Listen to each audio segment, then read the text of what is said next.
You won't believe how the story of Jodeci really began. From the outside, it looked like four talented young men coming together to create history. But deep inside, the roots of conflict were planted from the very first meeting. DeVante and Mr. Dalvin, two brothers from Charlotte, were already sharpening their skills in music, writing songs about anything and everything, sometimes even about chicken dinners or childhood beatings. But behind those playful beginnings was a competition, a silent war for respect. DeVante had the gift, the vision, the genius. At just 16, he played Come and Talk to Me for his younger brother. And Mr. Dalvin instantly knew this was not normal talent. Yet, instead of feeling pure joy, he felt something else. Fear of being stuck in his brother's shadow. From that moment, every single step turned into a fight for recognition, for credit, and for power.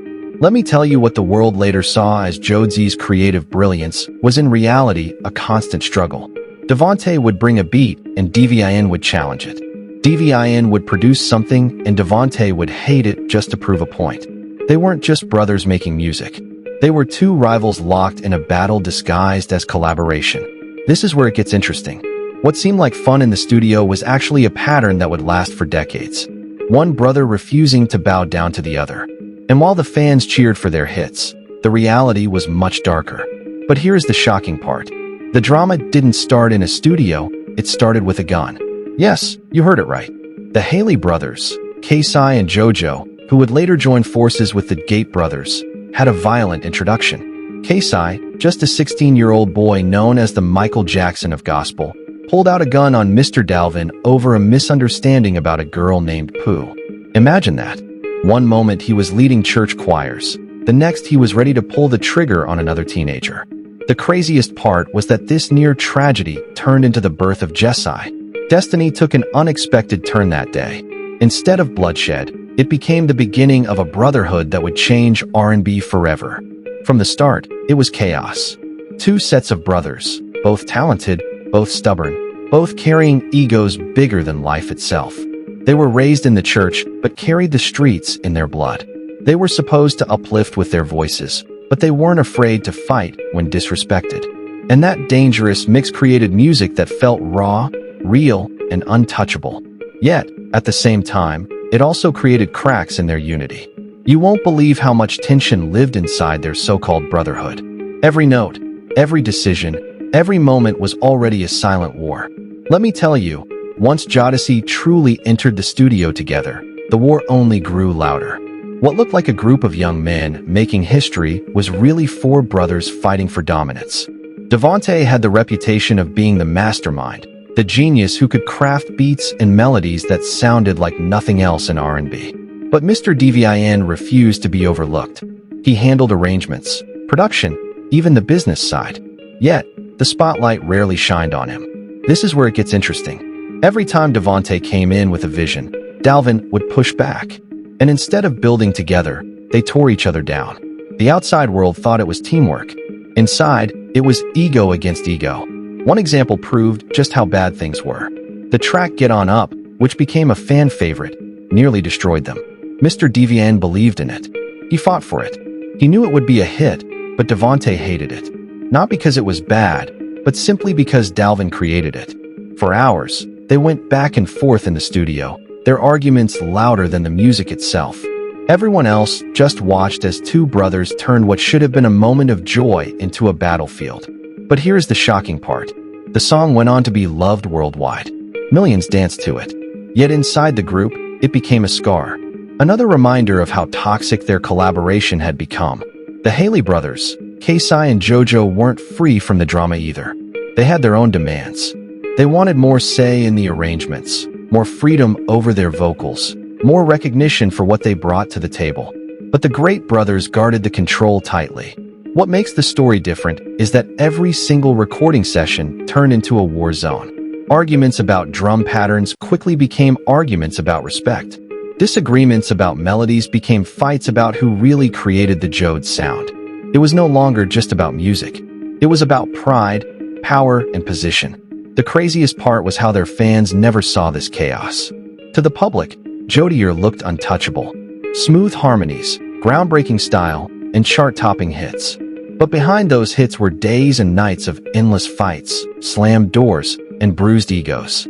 Their second album, Diary of a Mad Band, wasn't just a title. It was the truth of their lives. They were going mad inside the studio, and the pressure only made things worse. Destiny took an unexpected turn once again. Success didn't bring them peace. It brought them more battles. Battles that were only going to grow darker and more dangerous. You won't believe how fast the focus shifted from music to money. The fights that once started over beats and melodies turned into wars over contracts, publishing rights, and paychecks. On stage, Jodeci looked like kings.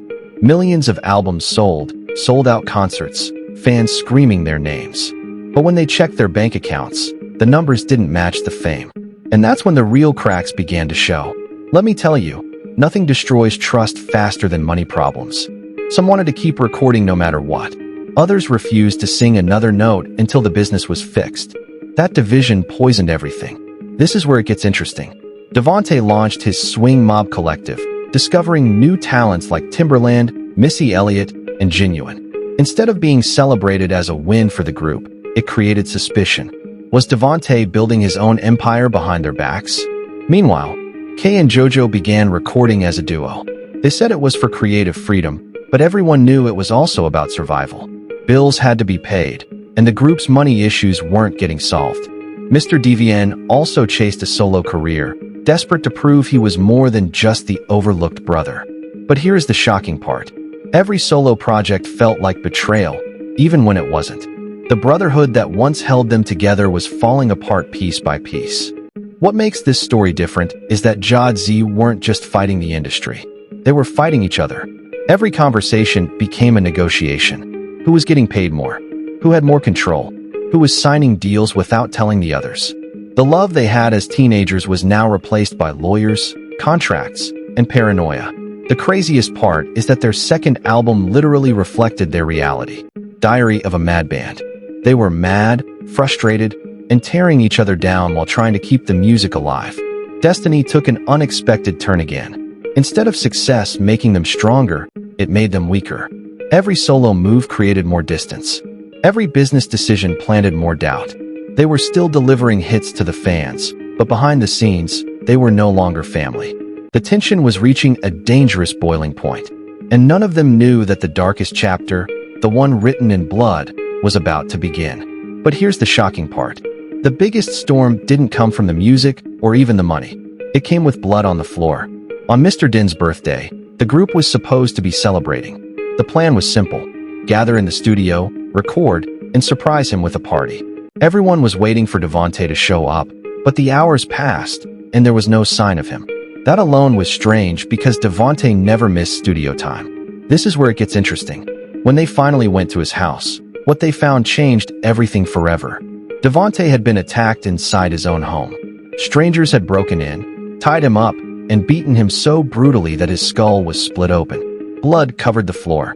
The craziest part, he fought back like his life depended on it, because it did. In the middle of the struggle, he bit off one of the attacker's fingers, leaving behind DNA that later helped reveal who was behind it. Imagine the mastermind of Jodeci, the man who built their sound, lying half dead on the floor while his brothers were planning a party for him. Destiny took an unexpected turn in the most violent way possible. Two cousins were eventually suspected. One ended up killing the other, and the survivor went to prison. But by then, the damage inside Jodeci was done. The attack didn't just scar DeVante physically, it scarred the entire group mentally.